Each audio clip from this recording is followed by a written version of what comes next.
제가 전 세계 한 1000군데 집회 다녔는데 오늘 제일 큰 박수 소리 들었습니다.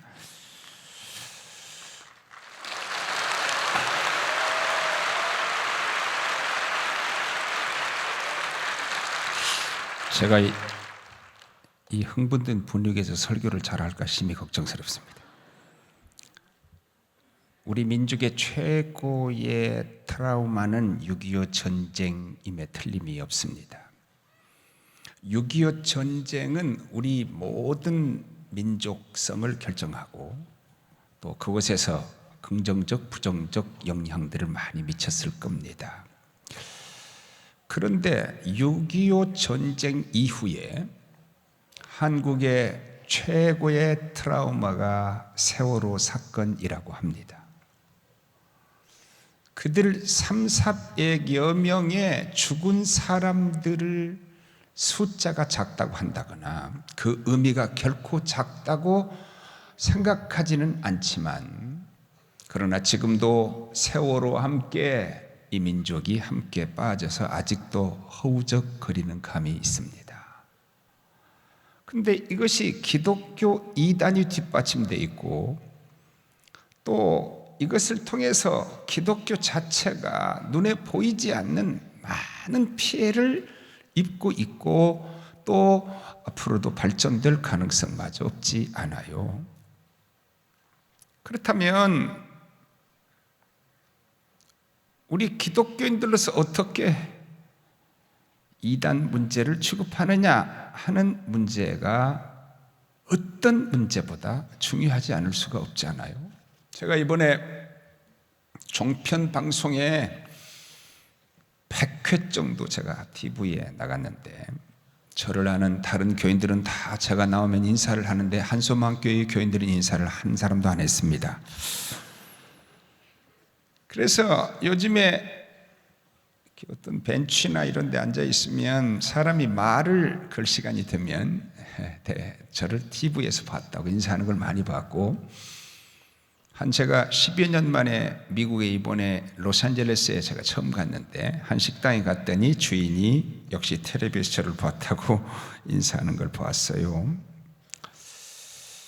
우리가 TV를 통해서 수도 없이 구원파가 얼마나 사교 집단이고 구원파가 얼마나 유병헌과 그 일가들이 악한 일을 했는지를 많이 드러냈어요.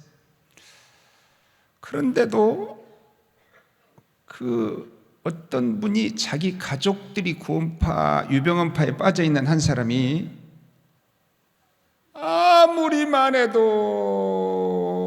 못 알아듣고 아무리 말을 해도 거기서 빠져나오지 못하더라는 겁니다. 지난 약 20여 년 동안 1, 2년에 한 번씩 기독교 사이비 문제가 사회 문제가 되고 또 그러면서 큰 영향을 미쳤다고 봐요. 아마 크기에 있어서 92년 10월 28일 다미 선교 사건이 제일 큰 사건이었다고도 봅니다. 약 10만 명 정도가 이 다미 선교에 빠졌습니다. 제가 아는 사람 하나는 불란서에 유학을 갔는데 부모가 보내준 돈을 다 학교 입학 안 하고 전단을 만들어서 불란서에 10월 28일 예수님이 오신다고 전했고요. 저희 집사님의 가족 중에 한 분은 그때 MBC에서 인터뷰를 한 여자분인데 집안에 있는 모든 물건들을 다 주었습니다. 텔레비도 냉장고도 이부자리도 다 주었어요. 왜? 나는 10월 28일 저녁에 휴가한다는 겁니다. 그래서 우리 교회 집사님이 그걸 다 가능하면 많이 달라고 그래가지고 받아서 두었다가 10월 28일 저녁에 아무리 발버둥을 쳐도 못 올라가고 말았습니다. 그래서 그 받아온 물건들을 다 돌려주었는데 지금은 그분이 인천에 있는 모 교회 목사님, 사모님이 됐습니다. 이렇게 많은 사이비 이단 문제들을 통해서 이 세상에 병들고 싶어서 병드는 사람이 한 사람도 없는데 또 왜 이단에 빠지는가? 현재 한국교회 이단의 문제는 얼마나 심각한가? 여러분들 중에서 객관적으로 아마 관심 있는 분들은 인터넷을 통해서 여러 가지 연구도 하고 또 살펴보고 특별히 자기 가족 중에 이단에 빠진 사람이 생각밖에 많다는 것을 알아야 합니다. 현재 대한민국의 이단에 빠진 숫자가 얼마나 되겠느냐? 이건 미니멈 숫자입니다. 그리고 거의 저는 정확하다고 믿는데 100만 명 정도가 빠져 있습니다. 한국의 크리스찬들이 얼마나 되느냐? 내가 크리스찬입니다 라고 자기가 크리스찬이라고 스스로 인구 계수에 쓴 사람이 860만 명입니다. 그런데 천주교 숫자는 따로 셌지만 이단, 기독교 이단은 따로 숫자를 세지 않았습니다. 다 기독교 안에 들어갔습니다. 그러면 기독교 안에 이단들이 얼마나 되겠는가? 100만 명 정도가 됩니다. 그냥 우리 모두가 이단들은 우리보다 훨씬 더 헌금도 많이 하고 전도도 많이 하고 기도도 많이 하고 그거 다 감각적으로 느낍니다. 그러니까 이 100만 명은 제 계산법에 의하면 정통교인들의 4배 정도의 열심을 낸다 그렇게 보여집니다.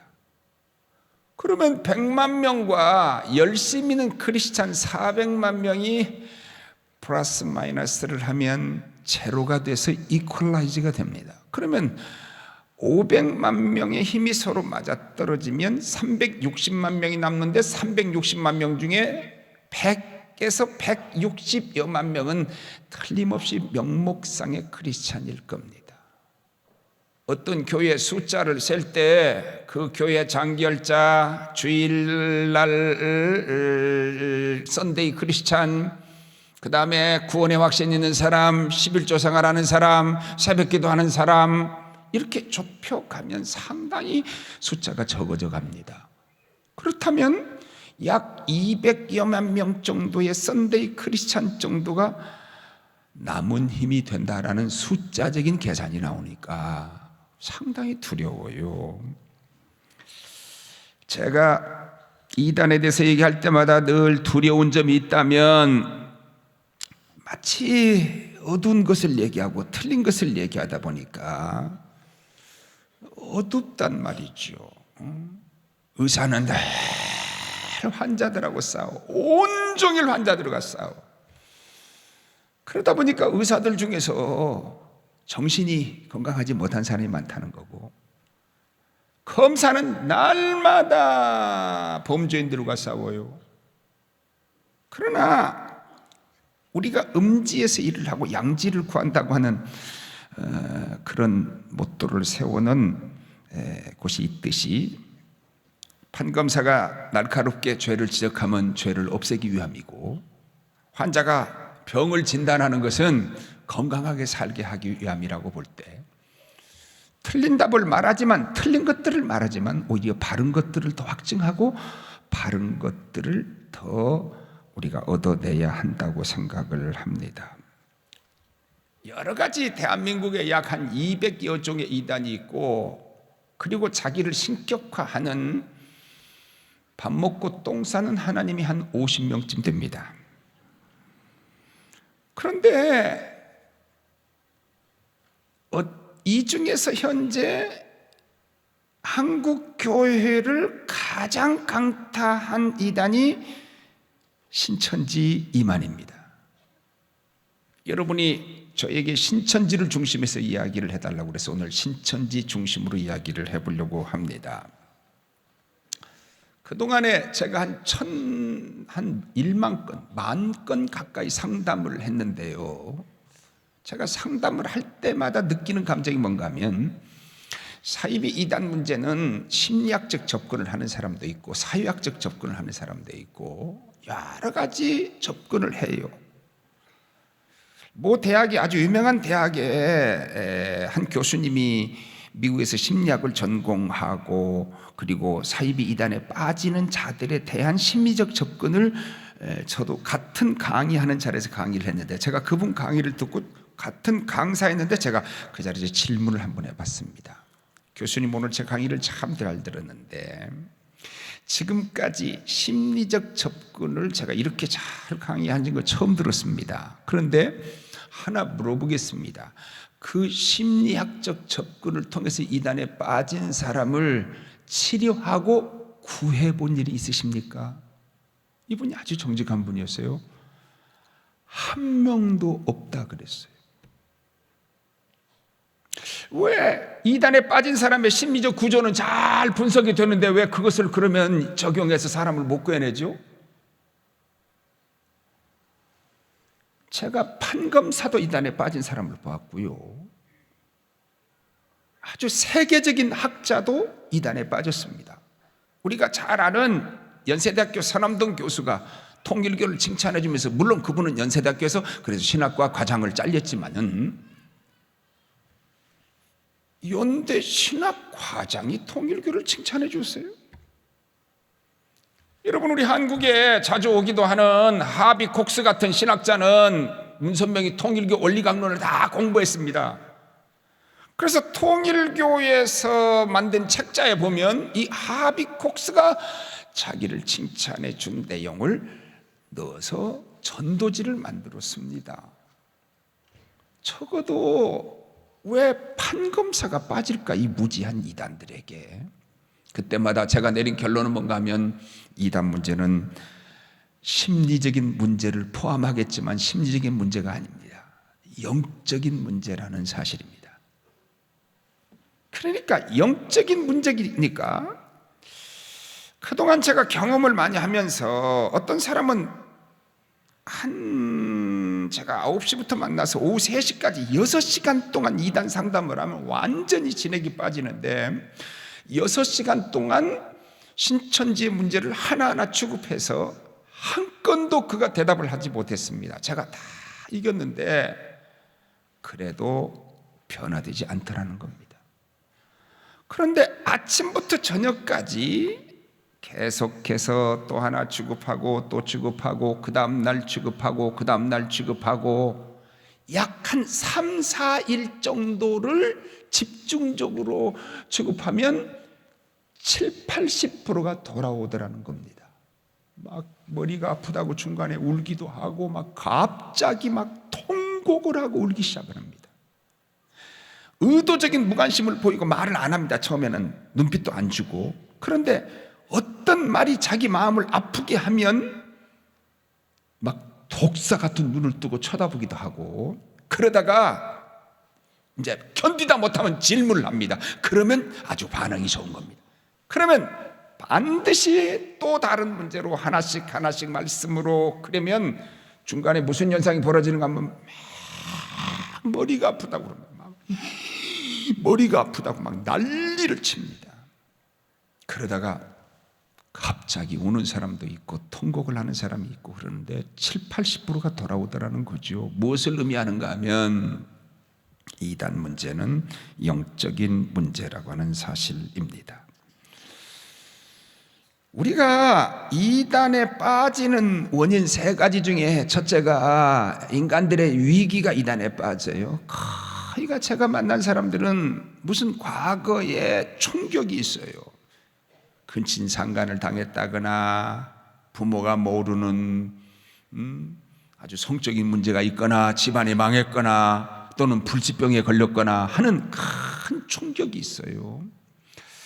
우리 인간에게 제일 큰 위기는 전쟁인데요, 전쟁 후에 언제나 이단이 많아져요. 1992년 10월 28일 다미선교회는 그때 당시에 걸프전과 깊은 관계를 맺고 있습니다. 많은 언론들이 심지어 예수 안 믿는 사람이 쓴 칼럼에도, 조선일보의 이규태 씨 칼럼에 무슨 말이 나오는가 하면 요한계시록에서 말하고 있는 마지막 전쟁이 이 걸프전과 너무 비슷하다는 겁니다. 그걸 썼습니다. 1914년에 여호와 증인들이 예수님이 이 땅에 영적으로 임재를 했다고 주장하는데, 이것은 1914년은 1차 대전이 일어나던 때입니다. 그러니까 위기가 이단에 빠지는 첫 번째 원인이고, 두 번째 문제는 교회의 문제입니다. 교회의 정통교회 교리적 윤리적 약점이 이단에 빠지게 하는 원인입니다. 어떤 분은요, 논리적으로 뭘 변증할 능력이 없어. 좀 미안합니다만은 배움도 없고 심지어 글자를 모르는 그런 노인도 어떤 사람은 절대 이단에 안 빠집니다. 똑똑하고 잘나고 따지기 잘하고 누구보다 학식이 높고 이런 사람들이 이단에 빠지더라고. 통일교 문선명이가 세운 선문대학의 총장을 맡았던 분의 책을 제가 다 봤는데, 이분이 모태학의 부총장을 하다가 그곳에 갔는데, 그 아드님은 훌륭한 목사입니다. 그 아들은요, 아버지를 따라갔으면은요 정말 세상 말로 말해서 그의 인생이 대박이 났을 겁니다. 근데 이 아들만은 아버지에게 그 자서전에 보면 긴 편지를 썼습니다. 아버지에게. 근데 그 편지를 그대로 넣었습니다. 제가 그 아들 목사님 만났는데 너무 훌륭했습니다. 마지막에는 이 분이 이 아들 목사님 집에서 아들 목사님 앞에서 바른 신앙의 고백과 함께 돌아가셨어요.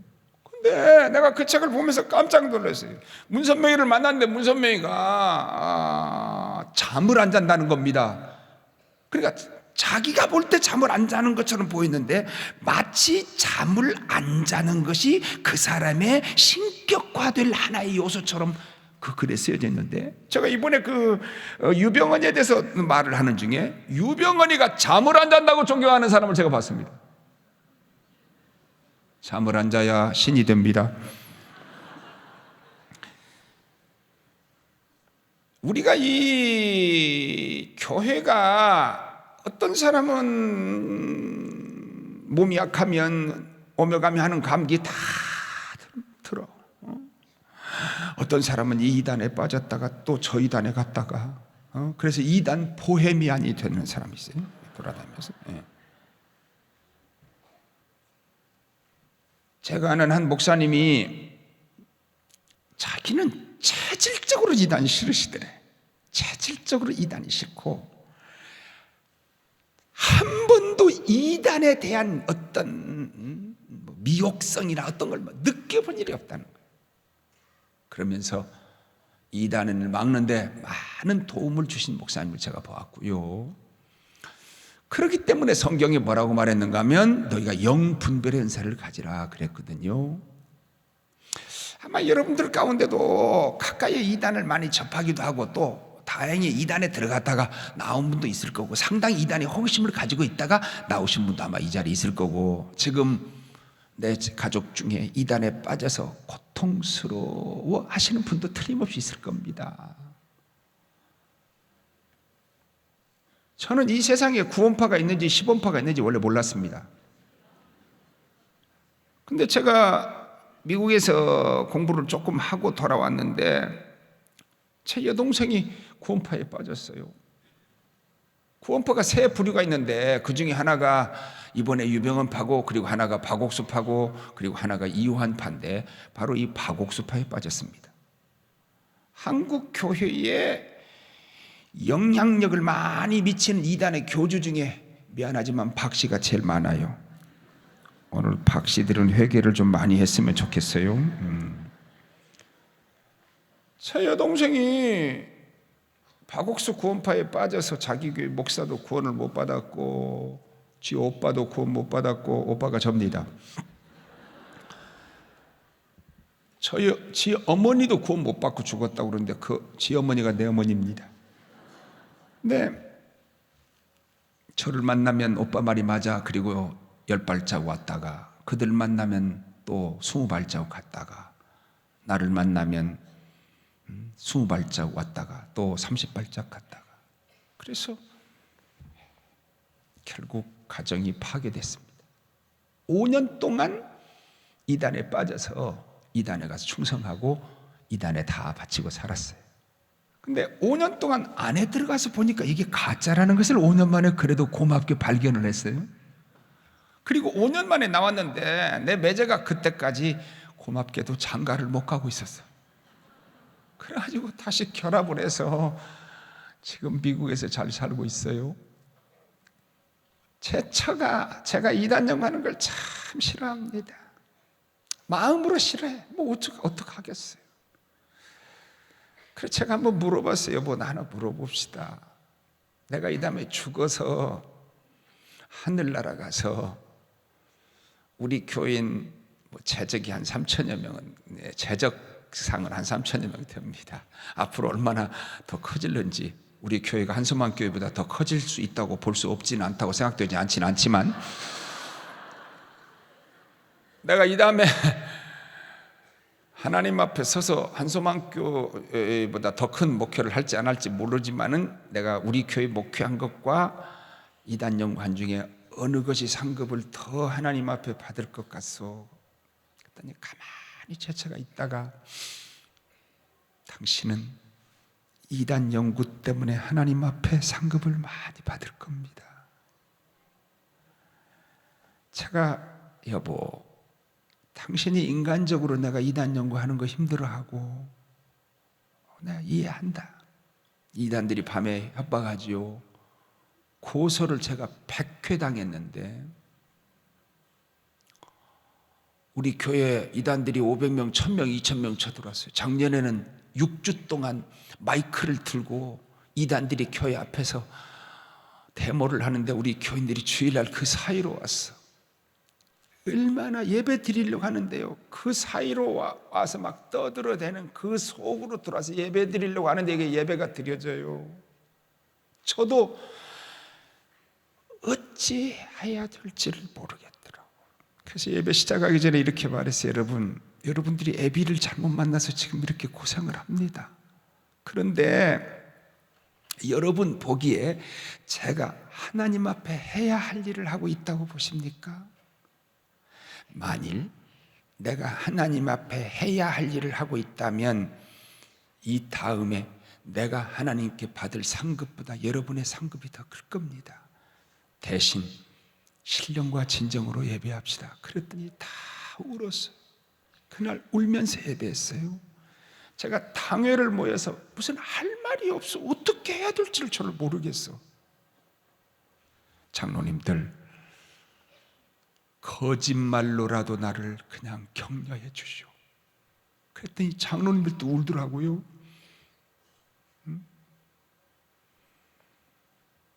저는 사이비 이단 연구를 통해서 내가 아는 하나님 말씀 더 확실하게 믿어지고, 사이비 이단 연구를 통해서 주님 더 사랑하고 한국 교회를 더 사랑하게 됐다고 그렇게 자부하고 싶어요. 제가 고등학교 2학년 말에 성령 충만을 받았는데, 저는 사춘기가 고등학교 3학년, 대학교 1학년 때 왔습니다. 믿거나 말거나. 근데 사춘기가 되면 인간이 이기적이 돼요. 자기밖에 모르고. 근데 사춘기가 오기 전에 제가 은혜를 받아서 고3 때 5km 전방에 있는 교회 새벽 기도를 한 번도 안 빠졌습니다. 잠을 잘 때면 내일 새벽 기도 갈 기쁨에 가슴이 부풀어 잠이 안 와요. 그리고 일어나서 달려 뛰어가는데요, 참 아름다워라. 그러면서 제가 그때 가랑잎 긁고 모아놓고 골짜기에서 하나님, 내 남은 생에 하나님의 제단에 무릎 꿇고 살겠습니다. 남의 예배당도 지나가다 십자가 보면 가슴이 뛰어서 그냥 못 지나갔어요. 그곳에 들어가서 기도하고 그랬는데, 나는 기도가 안 하다 기도를 처음에 자기가 참 어렵더라고요. 기도가 5분이 때로는 50년처럼 길어, 처음에 기도하면. 근데 기도를 제가 막 할 때 내 입에서 무슨 기도를 하는가 제가 생각해 보니까, 내 친구들 예수 믿게 해달라고 기도해. 내 친구들 아무개, 연옥이도 예수 믿게 해주시고 누구도 예수 믿게 해주시고 그렇게. 수십 년이 지났는데요, 그 친구들 중에 거의 다 예수 믿는 사람이 많더라고. 그 친구들은 내 기도 응답인지 잘 모르는 것 같아. 그 다음에 내가 교회를 내 기도하더라고. 하나님, 내 이 하나님의 재단에 무릎 꿇고 살겠습니다. 내가 교회를 위해서 기도할 만큼 전혀 그런 마음이 없어요. 또 민족과 나라를 위해서 제가 기도하더라고. 고등학교 2학년 3학년 때. 그렇다면 예수의 영이 있다면 요즘에 자금의 한국 교회를 보면 마음이 아파야 하는 거 아닌가. 저에게 가장 힘들 때 나를 가장 크게 위로해주고 내가 제일 크게 은혜를 받은 사람이 누구냐고 묻는다면 난 이순신이라고 대답하고 싶어요. 왜? 이순신은 억울하게 감옥에 들어갔는데 그리고 나와서 다시 나라를 위해 일하더라고요. 자식을 찢어서 나누어 가지라고 하는 솔로몬의 말 앞에서 친어머니는 뭐라고 말합니까? 이 자식 내 새끼 아니니까 저 여자 애기입니다. 그런데 가짜 엄마는 뭐라고 말합니까? 찢어 갖자는 겁니다. 내 이익을 위해서 가짜 어머니는 애기를 찢어 갖자고 하는데 가짜 교인, 가짜 목사, 가짜 장로는 교회를 찢어 갖자고 하는 것 같아. 우리 몸에서 피는 어디서 뽑아도 성질이 똑같습니다. 왼손에서 뽑은 피나 오른손에서 뽑은 피나 발에서 뽑은 피나 그 피가 말해주는 성분은 똑같아. 적어도 우리가 한국교회 앞에 평신도가 하나님 앞에 나라를 위해 기도하고 교회를 위해 기도한다면, 그리고 그 사람이 어떤 사람이든지 목사가 아니라도 또는 선교사든지 학자든지 다 상관이 없습니다. 누구나 기도하고 민족과 나라와 교회를 품고 기도한다면 이 시대가 아파야 하지 않는가, 이런 생각이 들어요. 이순신은 자기가 살아가는 시대가 얼마나 아팠을까. 조선시대 충신들 중에 귀양 안 가고 감옥에 안 간 사람은 거의 없어. 거의 없어. 한국 교회의 교리적 윤리적 약점을 이단을 통해 잘 볼 수 있다. 사상적 약점은 신비주의와 자유주의인데 이건 오늘 취급 안 하겠습니다. 신비주의와 자유주의가 이단의 원상인데, 최근 들어서 우리 한국 교회에 신사도 운동이 보통 심각한 상태가 아닙니다. 신사도 운동을 중심한 신비주의적 사상이 한국 교회를 사로잡아 갈 만큼 무섭습니다. 피터 와그너라는 사람이 한국 교회를 망가뜨린 장본인이 아닌가 생각될 만큼 심각합니다. 사실상은. 그렇다면 오늘 이 신천지의 가장 큰 특징이 뭔가 몇 가지로 요약이 됩니다. 첫째는 교회 밖에서 성경 공부를 하도록 한다 하는 점입니다. 여러 가지 단체가 많은데요, 위장 자원단체로서 사단법인 만남, 이 만남이 아주 활발합니다. 사단법인 만남, 좋은 날 하늘무용단, 얼지킴이, 아름다운 사람들의 모임, 봉다리, 온고울 크린, 행사를 얼마나 많이 하는가 하면 헌혈, 태극기 손도장 찍기, 불우 이웃 돕기, 북한 어린이 돕기, 김장 탐구기, 쌀 모으기, 헌옷, 수거, 우유팩 수거, 각종 설문조사 캠페인.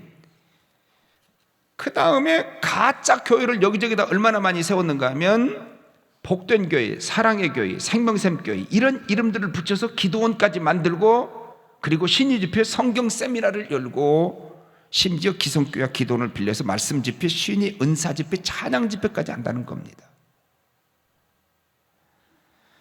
위장 문화단체가 아주 많은데요, 생활문화연구원, 사랑이 머무는 곳에, 지식마당, 건강마당, 솜씨마당, 아침 세미나, 그 다음에 미술 심리 치료, 도형 분석, 치료 상담 강좌.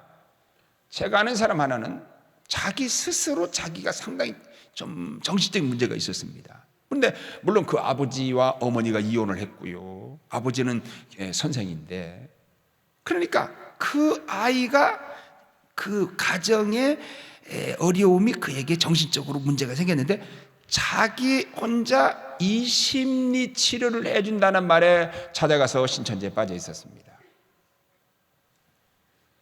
동아리가 아주 대학교가 많은데 학생들이 많은 곳에 특별히 신천지와 이단들이 아주 많습니다. 그래서 학교 주변 학생들이 많은 곳이 아주 많아요.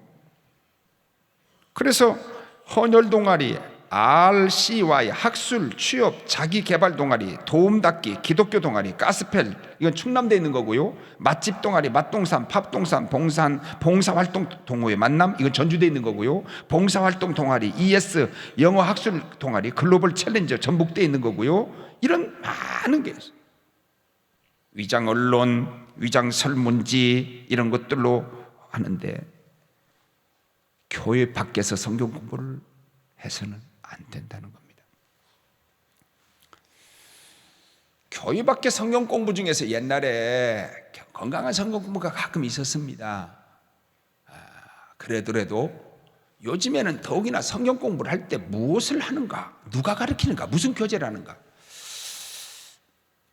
이걸 숨기는 집단일수록 문제가 비교적 많은 것 같아요. 제가 보니까 다 드러내서 무슨 책으로 누가 만들었고 어디에서 발행된 것이고, 그리고 누가 어떻게 가르친다. 그러면 목사님에게 물어보고 괜찮은 곳이 있을 수도 있겠지만, 여러분 같은 교회야, 교회 내에 있는 프로그램이라도 충분한데 일부의 어떤 형태의 성경 공부를 하러 가지 말라는 겁니다. 제가 동안교회, 동안교회 목사님들이 오시더구만, 제가 우리 교회에서 본교 예배를 그만두고 남의 교회 가서 주일 낮에 5번씩 오부 2단 문제를 가지고 2주간 설교한 교회가 바로 동안교회. 근데 거기 학생들이 아주 많거든. 거의 대학가 가니까. 제가 집회를 하고 왔는데 한 학생이 전화를 했어요. 성경 공부를 시켜주겠다고 그런다는 거예요. 그래서 무슨 성경 공부를 시켜주겠다고 했더냐, 그랬더니 뭐라고 하냐면 놀랍게도 전도 폭발을 집에서 시켜준다고 하더라는 겁니다. 전도 폭발은 개인적으로 훈련을 절대로 안 합니다. 그러니까 이렇게까지 거짓말을 하면서 기어코 성경 공부를 밖에서 하려고 하게 합니다. 옛날에 이명범이라고 하는 사람이 교인들을 어떻게든지 밖에 끌어내서 훈련을 시킬 때 주일날을 일부러 끼고 했습니다. 왜? 주일날 한번 자기 교회를 못 나가게 해야 효과가 있는 겁니다. 밖에서 하는 성경 공부를 절대 나가서는 안 됩니다. 두 번째, 제일 중요한 건데 이게요, 모든 신천지의 공부와 모든 신천지의 구조는 뭘로 되어 있는가 하면은 비유로 되어 있습니다. 비유. 제가 어렸을 때부터 부흥회를 참 잘 다녔는데, 그냥 어렸을 때 내가 신학적 분별력이 없으니까 부흥회 가면 그냥 무조건 즐거워요. 첫째, 공부를 안 하니까 즐겁고, 그리고 찬송하고 막 말씀 들으면 기쁘고, 시골에서 레디오도 없는데 강사가 와서 막 서울 얘기도 해주지요. 그 설교 하나 속에 들어있는 철학성, 문학성, 그리고 많은 정보, 저에게는 막 눈이 반짝반짝반짝 빛나서 세상에서 제일 슬픈 날은 부흥회 끝나는 날입니다. 근데 지금 제가 그때 은혜 받았던 설교들을 보니까 많은 설교가 성경을 풍류적으로 해석했는데, 그걸 영어로 allegorical interpretation이라 그러는데, 그러다 보니까 저 어렸을 때부터 제 마음속에 이 풍류적 해석에 우리 한국 사람들이 익숙해져 있어요. 그러니까 문학적이고 그리고 유기적이고 신학적 설명을 하면 어려워져. 근데 비유로 말하면, 아주 비유로 말하면 누구나 쉬워. 제가 이 신천지에서 만드는 68개 질문서가 있습니다. 68개 질문서를 하나하나 분석을 해서 이 의도가 뭔지, 처음에는 왜 이런 질문을 하는지 감도 못 잡아. 그래서 왜 이런 질문을 하는가, 그리고 이 본질이 무엇이고 이들이 말하고자 하는 핵심이 무엇이고 이것을 어떻게 대답을 해야 되겠는가, 68개 질문서를 분석을 해서 우리 교단에서 책을 만들었습니다. 근데 제가 68개 질문서를 분석을 하는 중에 무슨 생각이 든지 아세요? 저처럼 이단에 대해서 연구를 많이 하고 저처럼 이단에 대한 경계심이 많은 사람이 어디가 있겠습니까? 근데 68개 질문서를 분석하는 동안에 무슨 생각이 들었는가 하면 이 비유론의 산꼭대기를 살짝 넘어가기만 하면 누구든지 바로 빠져들어간다는 겁니다. 모든 성경을 다 비유로 돼 있다는 겁니다. 익숙하게 성경을 자꾸 비유로 됐다라고 하는 말에 익숙해져 있고 우리들 속에 그런 그 가능성이 그 같은 컨택 포인트가 많으니까 나도 모르는 사이에요. 이 사람들이 이제 제대로 성경 공부를 할 때는 비유론, 비사론이라고 하는데 비유론이란 말과 비사론이라는 말을 하면서 비유를 가리키면 그래도 야 이게 신천지는 모든 게 비유에서 출발한다는데 이게 이단이 아닌가 이런 생각이 들지만 그냥 그것 자체를 가지고 질문을 하면 이게 비유로 해석을 했는지 바르게 문학적으로 해석을 했는지 성경을 유기적으로 해석을 했는지 바른 신학적 입장에서 해석을 했는지 모른다는 겁니다. 제가 몇 가지만 한번 예를 들어볼 테니까 들어봐요. 68개 질문서 중에서 7번째 질문인데 뭔가 하면 예수님이 재림 때 타고 오시는 구름은 무엇을 의미합니까? 거의가 이런 식의 질문입니다. 구름은 무엇을 의미합니까? 여러분 구름은 무엇을 의미합니까? 구름은 구름이지 뭘 의미합니까? 구름을 가리켜서 뭐라고 말하는가 하면 이들은 성령의 조직체라고 말해요. 이들의 비유를 보면 항상 비유가 문장 전체가 무엇을 상징하는 비유도 문장 전체를 가지고 비유를 말하는 게 아니라 그 단어 하나를 엮어서 비유를 만듭니다. 예를 들어서 말이에요, 얌전한 강아지가 부뚜막에 먼저 올라간다 이런 우리나라 격언이 있는데 이 얌전하다는 건 뭐냐? 강아지는 무엇을 의미하느냐? 부뚜막은 뭐냐? 올라간다는 건 뭐냐? 여러분 얌전한 강아지가 부뚜막에 먼저 올라간다는 말은 정숙하기로 소문난 여자가 먼저 바람난다 그 말 아니에요? 그러면 부뚜막이 뭐 그게 바람을 상징합니까? 그러니까 이 사람들의 해석은 처음부터 끝까지 모든 게 단어 하나를 말합니다. 촛대는 무엇을 의미하느냐?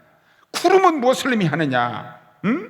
비둘기는 무엇을 의미하느냐? 나무는 무엇을 의미하느냐? 새는 무엇을 의미하느냐? 통일교에서 제가 어렸을 때 통일교인들을 여러 번 접했는데 그래서 그때부터 알아요. 정명석도 마찬가지인데 예수님이 구름 타고 온다고 그랬는데 왜 이 초대교회 예수님이 초림 때도 예수님이 구름을 타고 오실 줄 아는데 마리아의 몸을 통해 태어나지 않았느냐? 그러니까 이 구름이라는 건 뭘 말하는가 하면 사람을 의미한다. 그래서 허다한 구름 같은 증인들이 있다고 하지 않았냐? 통일교에서는 구름을 사람으로 비유를 합니다. 성경에 구름이라는 말이 몇 번 나오는가 하면 146회가 나오는데 이 146회 하나하나를 사람으로 비유하거나 성령의 조직체로 비유하면 아무 데도 맞지 않습니다. 더 결정적인 것을 하나 예를 들어보겠어요. 이들은 나무를 사람을 비유한다고 그러고 새가 영을 비유한다고 그럽니다. 새가 날아서 나무에 가지 나무가 뽑혀서 새한테 가는 게 아니지 않느냐? 이렇게 말합니다. 그 말이야 맞지? 어떻게 나무가 뽑혀서 새한테 가겠어? 새가 날아서 나무한테 가지? 그러니까 새가 날아서 나무에 간다는 말은 영이 사람에게 찾아간다는 것을 의미한다. 그러면 거기에 대해서 다른 대안을 묻거나 말할 수 있는 준비된 내용이 웬만한 사람은 없다고. 정말로 새가 영을 상징하고 나무가 사람을 상징하는지 그것을 미리 마음의 답을 가지고 있는 사람이 많지가 않다고요. 그러면 어떤 사람은 무슨 생각하는지 아세요? 그렇게 좁게 보면은 반드시 새는 영으로 보이고 나무는 사람으로 보인다. 그래서 제가 물어봤어요. 그러냐? 새는 영이고 사람은 나무냐? 그러면 노아가 방주에서 나왔을 때 비둘기를 날려보냈더니 비둘기가 감람나무 이 불 물고 왔는데, 그러면은 비둘기인 영이 나가서 감람나무 사람 새끼를 입에다 물고 왔냐? 제가 지금까지 볼 때 통일교, 박윤식이, 정명석이 모든 이단들의 공통점이 뭐냐입니까? 다 성경을 비유로 해석한다는 겁니다. 에덴 동산은 무엇을 상징한다?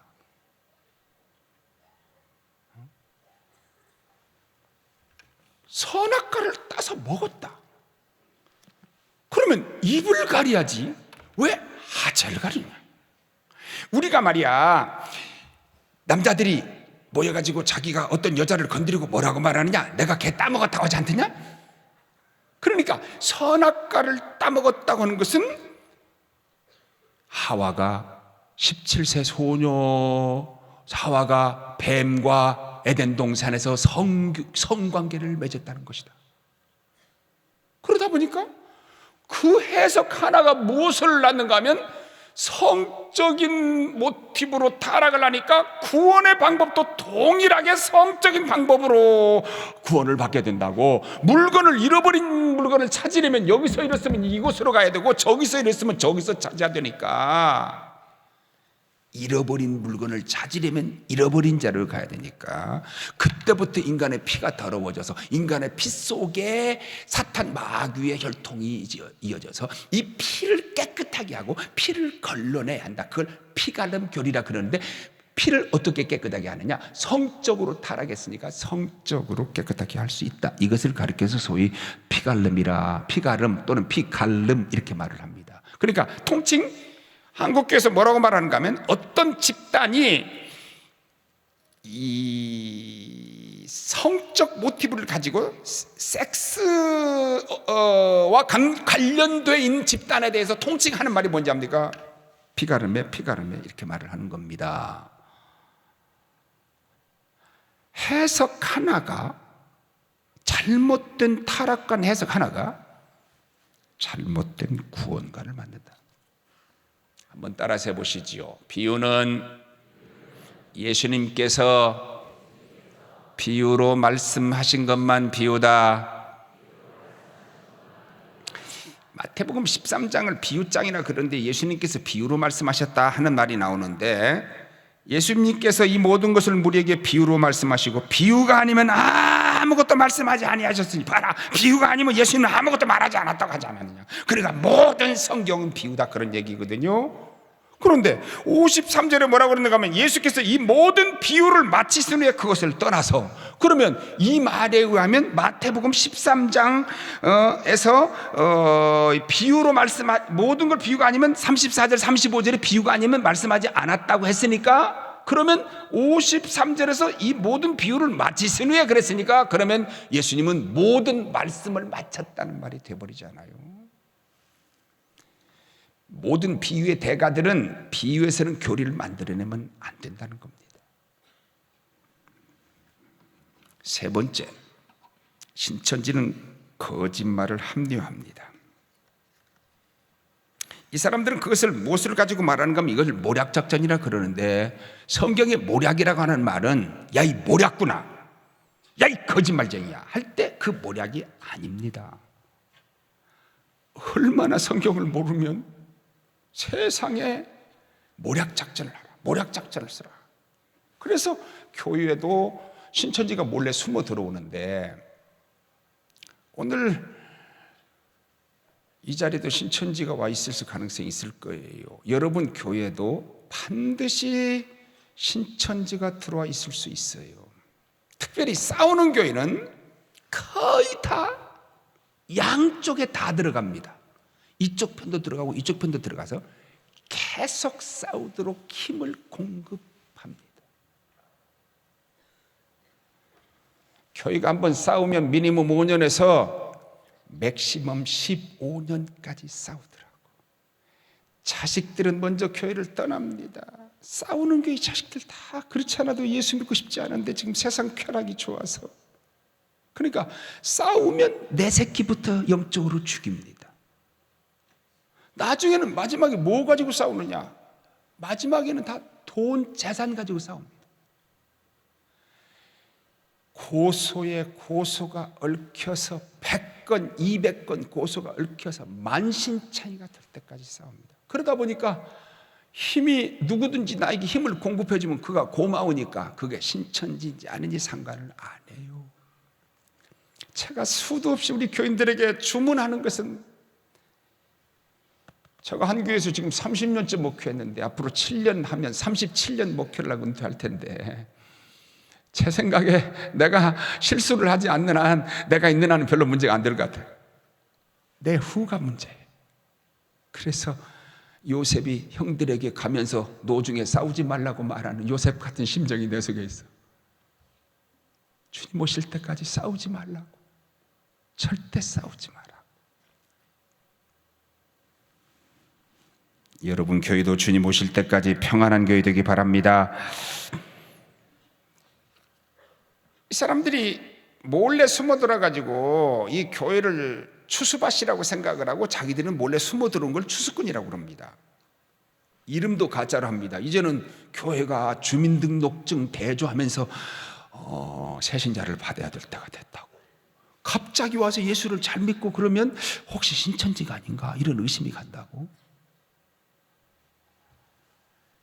방언도 연습을 합니다. 가짜로 방언해도 모르더라고. 제가 아는 목사님 한 분이 그 방언 많이 가르치는 기도원 하나 있었어요. 그래가지고 갈 때 이 목사님이 서서 개도 방언한다 그러면서 방언을 해야 집을 보내서 한 사람씩 방언 시험을 보고, 근데 이 사모님이 교인들하고 함께 왔는데 자기는 방언을 못 해가지고 그 앞에 가서 가짜로 방언을 했대. 그랬더니 통과. 그래서 그 사모님이 하는 말이, 나는 이래봬도 방언 시험에 통과된 사람이다 그러더라고. 근데 신천지가 막 방언으로 기도를 일부러 합니다. 그리고 일부러, 내가 옛날에 영락교인이었다고 말을 하려면 뭐라고 그러는가 하면, 영락교회의 역사를 좀 공부를 합니다. 그래가지고 옛날 목사님 중에 목사 하나 이름을 말해가지고, 또 그때 언제 좀 교회가 시끄러웠을 때 내가 그래서 시험 들어서 그 교회 다니다 그만두었다 이렇게 말을 합니다.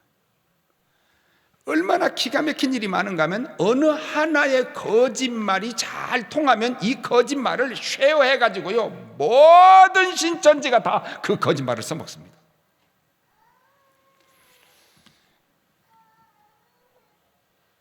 예를 들어 볼게요.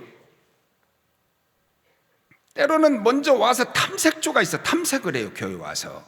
그래가지고 그 교회를 동태를 살피는데, 특별히 제일 먼저 관심을 가지는 사람은 누군가 하면 교회에 불만 있는 사람입니다. 벌써 교회가 시끄럽거나 그러면 아무개 장로가 교회에 불만이 있거나 목사님하고 등져 있다거나 뭐 하면 바로 압니다. 사자는요, 제가 하도 내셔널 지오그래픽을 많이 봐서 동물의 왕국에 제가 도사입니다. 요즘에는 동물의 왕국을 보면 안 본 게 거의 없는 것 같아요. 그런데 사자들이요, 얼마나, 사자가 밀림의 왕자라고 하는데 왕자 아니야. 사자도요, 난 왕이니까, 밀림의 왕자니까 건강한 놈 잡아먹는 게 아닙니다. 언제나 새끼 병든 것 잡아먹습니다. 근데 몇 발자국 다 떼서 가는 거 보면 저게 병들었는지 바로 압니다. 그래가지고 문제 있는 사람 정보를 수집하면 문제 없는 사람이 어디 있어요. 남편 문제, 사업하다 남편 감옥에 가 있는 사람, 자식 때문에 힘들어하는 사람, 자식이 감옥에 가 있는 사람, 애 못 낳아서 그냥 상상 임신하는 사람, 뭐 등등 많은 문제 정보를 쥐합해서 타켓이 되면 그 다음에 와서 자기가 일부러 그 사람 옆에 앉아요. 그래 놓고 다른 사람이 내 오른쪽에 앉는 그 사람이야. 그래서 요람이 있으면 제일 좋아요. 요람으로 그 사람 얼굴 일으키고 그 집이 어딘 잘 알아둬요. 그래서 그 사람이 다니는 길목에 서 있다가 그 사람이 예배드리고 성경책 딱 끼고 나오면 그 앞에서 뭐라고 하는지 아세요? 교회 갔다 오십니까? 그러면 성경책 끼고 가시는 모습이 너무 아름답습니다. 나도 한때 예수를 잘 믿었는데 무슨 시험에 들어서 오랫동안 예수를 못 믿었는데 오늘따라 성경책 끼고 가시는 모습이 내 마음을 울립니다. 나 좋은 교회 하나 좀 소개해 주실래요? 여러분이 여러분에게 물었는데 좋은 교회 묻는데 저 남양주에 빛과 소금 교회가 좋은 교회라고 갑디다 가십시오. 그럴 사람 한 사람도 없네. 다 여러분이 한섬한 교회가 제일 좋은 교회라고. 이게 어쩌다 굴러온 떡이냐. 그렇지 않아도 교회가 전도 안 하고 난리들인데 내가 기도했더니 하나님께서 붙여줬구나. 그래가지고 이제 등록을 시켜. 그러면 또 그 사람이 또 다른 사람하고 연결을 해가지고 미리 전화로 신방 가는 것처럼 해가지고 나가다가 지하철 입구에서 지금 우리가 지하철을 가니까 그리고 거기서 우연히 만난 것처럼 가정을 해서 이게 누구야? 몇 년 만이야? 막 난리를 치고 우리가 옛날에 한 교회에서 신앙생활을 했는데 같이 시험에 드는데 지금 어느 교회 나가는 거야? 그래가지고 또 그 사람 전도하고 전도했는데요, 여기 인천에 있는 큰 교회였는데 놀라운 일이 있습니다. 신천지에서 나온 사람을 구해서 그 사람을 구해주고 나서 그 사람을 통해 들었는데 그 교회에 들어간 전도왕이 신천지인데 이 전도왕이 전도한 사람 150명이 신천지였습니다. 목사님이 보니까 숨이 막혀. 150명에게 간첩이 와 있으니까. 이 교회 전도왕 누구신지 한번 손들어봐요. 참 전도가 얼마나 어렵고 전도자가 얼마나 귀합니까? 제가 이 붙이고 있던 배지를 조금 전에 뗐는데 원플러스라는 배지를 우리 교회들이 붙이고 다녀. 한 영혼을 그리스도께 더하자는 거예요. 이 원플러스 배지를 안 붙이면 벌금 5만 원을 벌어야 되거든. 근데 제가 이메일이 들어왔는데 세상에 원플러스라고 하는 제목으로 이메일이 들어와서 아니 우리 교회 운동을 누가 알고 보낸다 그랬더니 여자를 하나 보태준다는 거더구만 거기는. 여러분 전도가 제가 30년 목회하는 중에 올해 전도를 제일 열심히 했습니다. 우리 교인들이 100명 정도 늘었는데 올해 내 생각에는 이만큼 노력했으니까 이만큼이라도 얻어야 되는데 이만큼 노력했는데 요만큼 얻은 느낌이 든다고. 그러나 제가 이 신천지를 보면서 깨달은 게 있어요. 방송들이 신천지의 이단성 밝혀 CBS 신천지하고 전쟁 선언했어. CBS 기자가 이만희의 본처가 유모 여인인데 김모 여인과 가평에서 살림살이 차리고 있는 것을 모기를 뜯겨가면서 한 달인가 2달 동안 숲속에서 만안경 대가지고요 찍었어. 그래서 방송했어요. 그리고 이것을 이만희의 첩이라고 발표했더니 이만희가 고소를 했어. 그래서 이만희를 증인 채택을 했어. 그럼 이만희가 내가 나와봐라. 그랬더니 이만희가 고소를 취하했어요. 그러니까 제가 이 말을 해도 고소를 당해도 제가 안 지게 돼 있어. 물론 고소를 당하면 변호사 비용은 여러분들이 대주겠지만 기가 막힌 거짓말을 만들어내는데요, 정말 놀랍습니다. 상상을 초월합니다. 이 권사님은 지금 현재 남편이 감옥에 가 있습니다. 그리고 딱 만나서 길에서 우연히 딱 만나는 순간에 혹시 권사님 아니세요? 나를 어떻게 아세요? 저를요 공항에 앉아있는데 어떤 사람이 목사님 아니세요? 그리고 인사하면 되게 반가워. 저를 어떻게 아십니까? 그러면 텔레비에서 봤습니다. 그러면 입 찢어 쫓아가. 권사님 아십니까? 제가 어젯밤에 꿈을 꿨는데 많은 사람이 홍수에 휩쓸려 갔습니다. 이 꿈 얘기가 특별히 꿈으로 접근을 많이 해요. 꿈 얘기로 많이 접촉합니다. 제가 말하는 이 패턴이 그렇게 많은 사람을 미혹하는 데 효과 있는 거짓말 중에 하나입니다. 수많은 사람이 물에 휩쓸려 가는데 내가 밤새도록 꿈속에 그들을 건져내려고 밧줄을 던지고 사람 손을 잡고 밤새도록 씨름을 해서 한 사람을 딱 구했는데 권사님하고 똑 닮았습니다. 혹시 권사님 남편 현재 감옥에 가 있지 않으세요? 그걸 어떻게 하세요? 내가 어젯밤에 꿈 꿨다고 그랬잖아요. 그러면 거의 무너져 버립니다. 자식 때문에 한강에 가서 자살해 죽으려고 한강에 갔다 왔다 한 집사님이 있었는데 미리 그걸 알고 접근을 합니다. 집사님, 자식 때문에 많이 힘드시죠? 제가 집사님을 위해서 기도를 많이 하고 있습니다. 대부분요, 안 믿는 세상 사람도, 제가 그 고등학교 3학년 입시생 둔 사람들 중에 전도하기 제일 좋은 게 뭔지 아세요? 내가 당신 아들 대학 입시를 위해서 기도하겠습니다. 그러면 거의 다 뿅 가. 그리고 제가 전화번호 적어서 제 핸드폰에는 전도할 사람이 수십 명 이렇게 전해가지고 있고, 내가 기도해 줄 사람 기 다시 이렇게 써가지고 나한테 기도 부탁한 사람 있으면 새벽에 그 놓고 이름 불러가면서 막 기도해요. 그리고 문자를 일부러 그들에게 보내주는데 아주 효과 만점이에요. 집사님, 자식 때문에 힘드셨죠? 우리 가정에 나는 내 자식 때문에 자살해 죽으려고 15번을 더 했습니다. 근데 내가 한 분을 만나서 상담을 했는데 이분 상담하고 우리 가정이 다 치유됐습니다. 이분은 선교사님인데 모처럼 만에 이 선교사가 지금 한국에 왔다가 곧 떠나는데 가서 한번 만나보세요. 그 사람이 신천지입니다. 제가요, 참 목회하다 보면 별일이 많은데 자기가 빚 보증을 쓰고 빚을 뗐어. 그런데 너무나 많은 큰 빚이에요. 막 울며 불며 난리가 났어요. 제가 옆에서 보니까 무슨 소리 하는지 아세요? 목사님, 내가 이렇게 돈을 뗄 줄 알았으면 차라리 헌금을 많이 할 건데. 꼭 돈 떼면 헌금 생각하더라고. 이렇게 내가 돈을 많이 뗄 줄 알았으면 시집 식구들도 좀 줄 건데. 뗄 줄 알고 미리 좀 주어봐.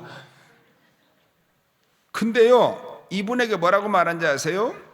집사님, 저 기도원에 진짜 용한 기도원 원장님이 계시는데 가서 안수기도 한번 받아봐.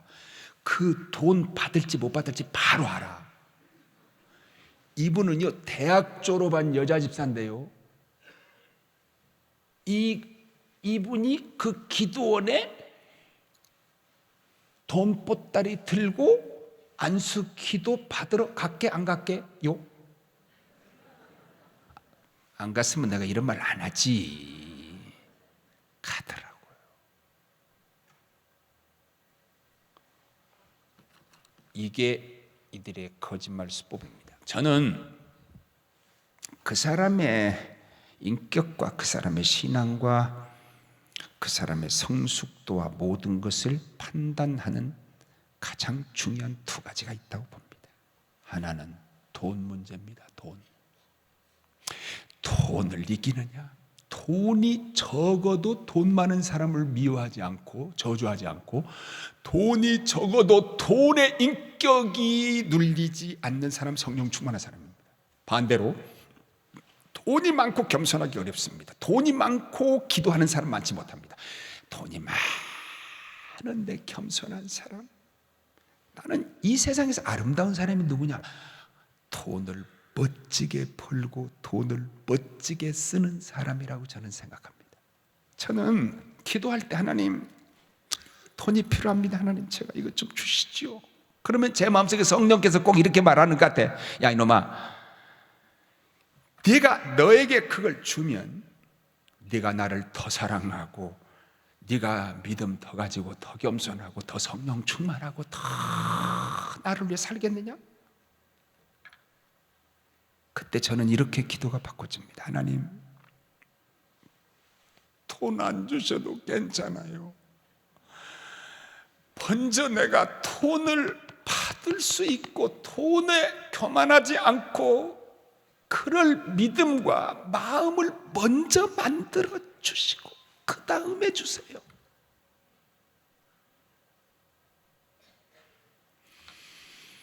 제가 미국에서 3년 동안 영주권이 안 나와서 가족과 헤어져 있었어요. 여러분 교회에 있다가 지금 프린스턴에서 공부하는 최사라가 제 딸인데 우리 여 목사님이 잘 돌봐줘서 이번에 처음으로 가봤는데 공부를 잘하고 있었습니다. 100일에 제가 두고 미국에 갔는데 얘는 어렸을 때 나한테 이쁨을 받아보지 못했습니다. 전화만 하면 아빠가 누군지도 모르고 아빠 그리고 전화를 해야 되니까 이게 마음이 무너져요.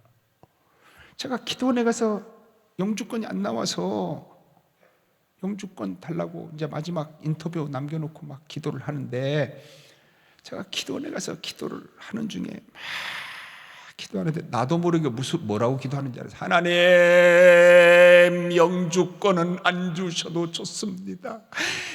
영주권은 안 주셔도 내가 하나님의 바른 목사는 되게 해주시고, 영주권은 안 주셔도 하나님 말씀 잘 전하는 목사 되게 해주시고, 영주권은 안 주셔도 성령 충만한 목사는 되게 해주세요.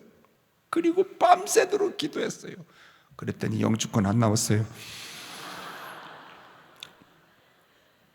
그래서 한국에 나왔어요. 제가 미국에 집회를 참 많이 다녔거든요. 막 저 시골 구석까지 다 다녔어요. 저 페이필이나 이런 데까지 다 다녔어요. 제가 지금 다니면서 무슨 생각하는지 아세요? 그래, 그때 영주권도 안 나오고 공부도 못하고 돌아오는 제가 얼마나 좌절감이 심한지 아세요? 그때 영주권 안 나온 게 은혜였다 하는 생각을 제가 해요. 두 번째 사람을 낳을 수 있는 건 거짓말을 하는 거 안 하는 겁니다. 인간은 급하면 거짓말해. 근데 거짓말은 마귀의 속성이에요. 이 사람들은 14만 4천이 차면 이 땅에 지상천국이 온다는 거예요. 제가 놀라운 점은 신천지가 숫자가 줄어들 것이라고 생각했습니다. 줄어들어야 한다고 저는 생각했습니다. 모든 대한민국 교회들마다 신천지 출입을 금한다는 스티커를 만들어 붙인 것이 그걸 만들고 제가 만든 겁니다. 제가 이단 대책위원장 때 우리 교단에. 근데 우리 교단 걸 다른 교단도 많이 쓰더라고. 이렇게 신천지를 경계하고 신천지를 경계한다고 붙였는데 신천지가 놀랍게도 숫자가 늘어나고 있다는 내부인의 그 돌아온 사람에 의해서 진술을 들었을 때 정말로 자존심 상했어요. 무엇을 의미하는지 아세요? 이단자 신천지도 전도하니까 전도가 돼서 부흥되는데 왜 우리는 전도하면 전도가 안 되겠는가? 전도하면 될 줄 믿습니다. 마지막입니다. 이 사람들이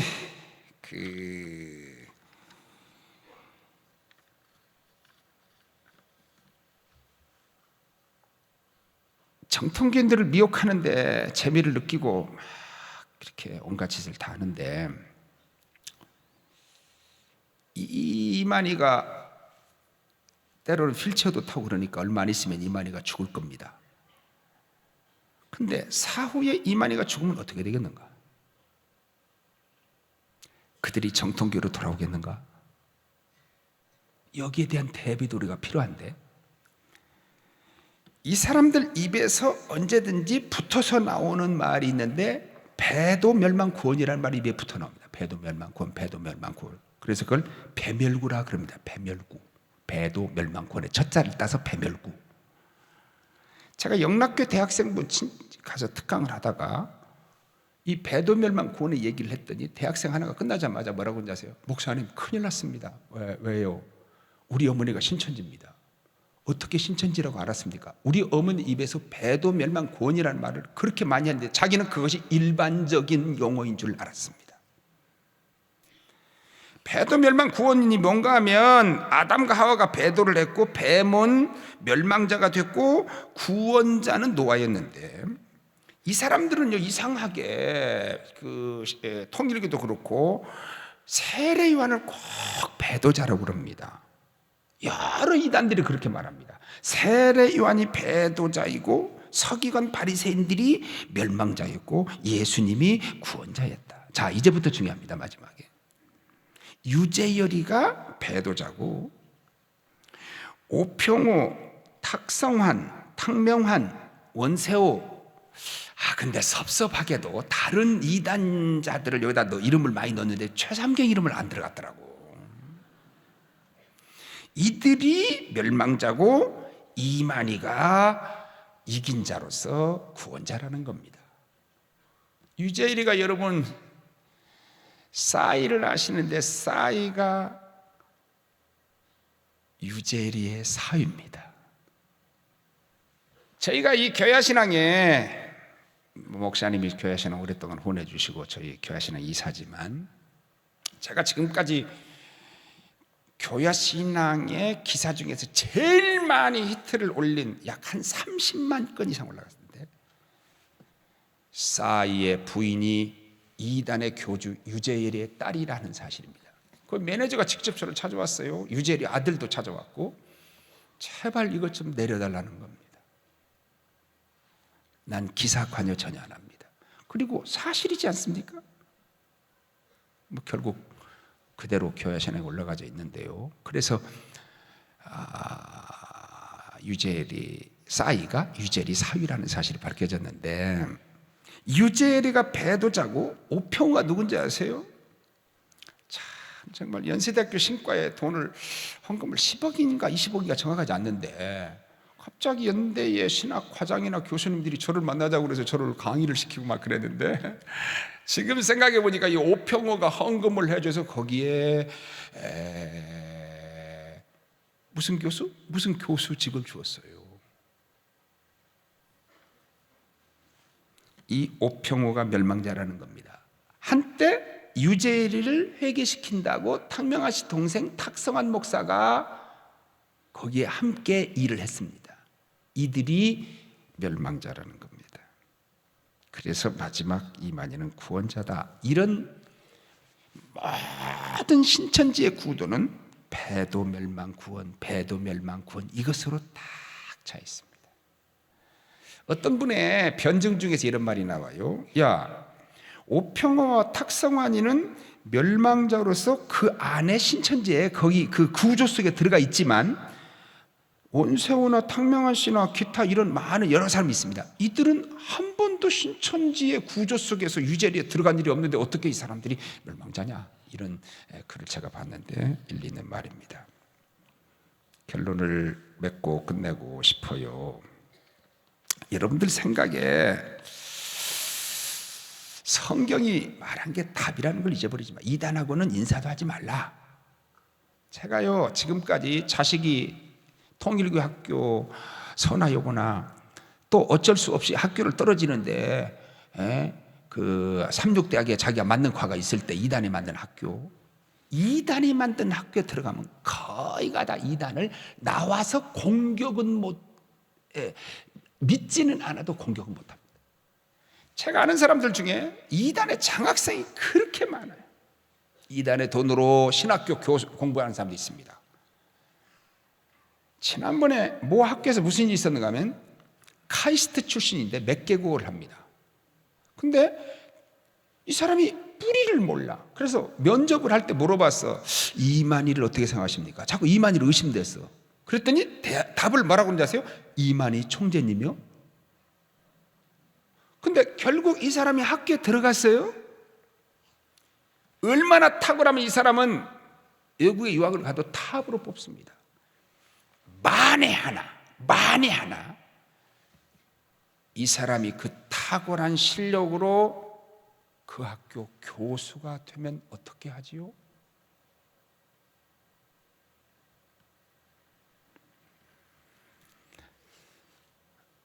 옛날에 그 통일교 맥콜이 유명할 때 제가 신방을 갔더니 맥콜을 가져왔어.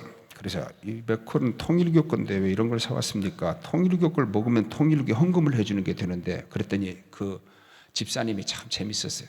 목사님 몰랐습니다. 그렇게 나쁜 건지 몰랐습니다. 빨리 먹어서 없애버립시다. 제가 먹어서 없애버렸어. 인사도 하지 말라. 단호한 걸 의미합니다. 인사도 하지 말라. 이게 답이에요, 성경에. 이단에 대해서 공동 사명이 좀 있었으면. 제가 제일 억울한 게 뭔지 아세요? 이 말이 다 옳지 않다고 생각하지만 하도 힘드니까. 왜 이단 문제는 최삼경이 문제고 다른 사람은 다 목회는 자신의 문제인가?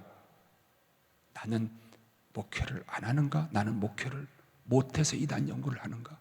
이단 연구를 통해 내가 지금까지 밥을 한 끼니라도 먹었는가? 이단들이요, 돈을 많이 싸질머지고 옵니다.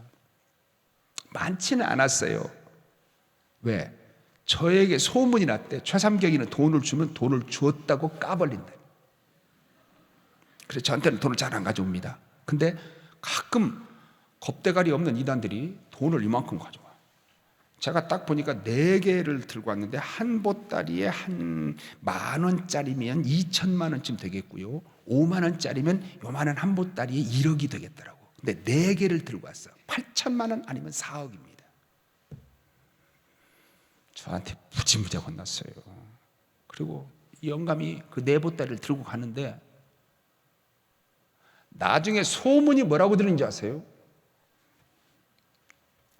최삼경이는 진짜다. 내가 이단한테, 가짜한테 진짜라고 증명받았다.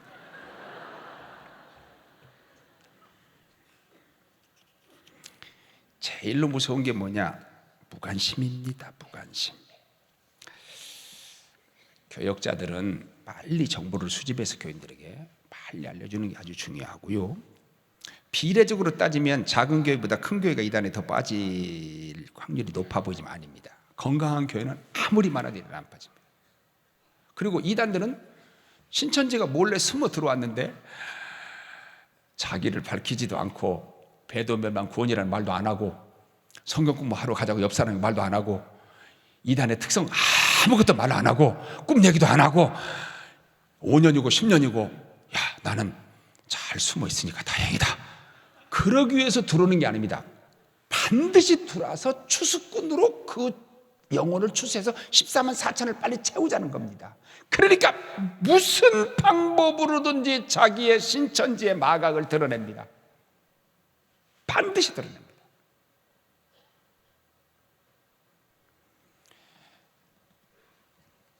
저희 교회도 신천지가 왔다 간 흔적을 여러 번 제가 느꼈는데 우리 교인들은 와서 조금만 이상한 소리를 하면 나보다 더 열을 내버려 교인들이. 저는 우리 교회에서 이단 설교 거의 한 일이 없습니다. 가끔 우리 권사님들이나 장로님들이 목사님 대장간에 칼이 없다는데 우리도 좀 이단 강의 한번 해줘 보시지요. 그런 경우 가끔 있어요. 거의 제가 이단 얘기 안 합니다. 그래도 건강한 교회, 말씀에 서 있는 교회, 전도하는 교회, 자녀들이 말씀으로 잘 자라는 교회는 절대로 이단에 안 빠져. 그런 교회 되기 바랍니다. 앞으로 제 생각에는 전에는 이단에 있는 사람은 구해낼 수 없다는 생각을 했어요. 그래서 물론 지금도 예방이 제일 효과가 커요. 예방은 이만한 노력이 이만한 효과를 거둬요. 발병하면 이만한 노력에 이만한 효과를 거두기가 굉장히 어렵습니다. 근데 아까 말한 것처럼 3박 4일, 4박 5일 정도 아침에는 비유론 얘기하고 그 다음에 이만희가 법정에서 진 얘기하고 이만희가 계시받았는데 이때는 이 말하고 저때 저 말한 소리 하고 하나하나 온종일 그러면서 하루 이틀 3일 4일 하니까 80% 정도가 돌아와. 한국 교회에 전문적인 이단 3당소를 만들어서 이단에 빠진 사람을 돌아오게 해야 합니다. 교주가 죽은 후에 가짜인 것을 알아도 정통 교회로는 잘못하면 안 돌아옵니다. 그래서 전문적인 상담소가 있어야 한다는 생각을 합니다. 사랑하는 여러분, 이 한번 인간관계가 그대로 얽혀 있으면 잘 못 빠져나오고 나왔다가도 고독해서 또 들어가는 경우를 제가 많이 봤어요. 고독해서 또 들어가요. 이단에 빠지는 것도 큰 죄입니다. 이단의 문제가 제일 이 세상에서 강도의 칼을 맞고 죽은 것보다 이단의 사상에 빠져 죽은 게 더 불행합니다. 성경이 뭐라고 그랬어요? 너희가 실족케 하는 일은 없을 수는 없지만 실족케 하면 그 목에다 연자맷돌을 달아서 물에 빠뜨리는 게 낫다. 여기 실족 중에 가장 대표적 실족이 뭐지요? 이단 문제입니다. 그 사람이 영혼을 실족하게 해서 지옥 가게 하는 걸 실족이라고 말하는 겁니다. 그러니까 한 사람을 육체를 죽이는 것보다 그의 차라리 이 영혼을 죽이는 것보다 그의 육체인 목에다가 연자맷돌을 메어서 그를 바다에다 빠뜨려서 그 육체를 죽이는 것이 차라리 그 사람의 영혼을 실족시키는 것보다 낫다 그 말이에요.